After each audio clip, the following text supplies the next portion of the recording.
Hi guys, good day. This is Mr. Pultank ng Mitsubishi by Carlo Javier. So ayan, for today's topic about sa co-maker guys. So marami na kasi tayong mga kaibigan or mga client na nagtatanong about sa co-maker.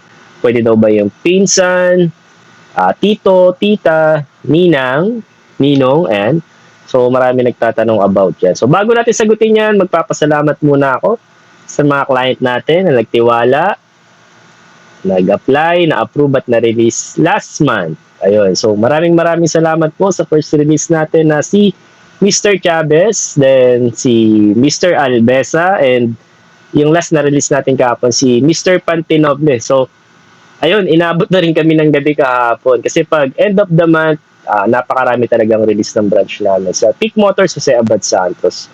So yun, maraming salamat po sa pag-antay.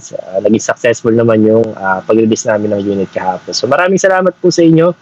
So yun, kung may mga friends and co-worker kayo na gusto mag-apply, ayan, pwede nyo pong i-refer sa akin. Then, ayun, tulungan din natin sila makakuha ng sasakyan. Ayun, so, ayun, back to topic tayo about sa co-maker.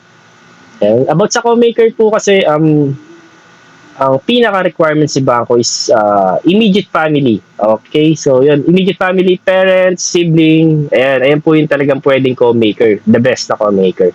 So, kung parents po, senior na po, nakakatanggap ng pension. Ayan, ang requirements po natin is latest 3 months bank statement.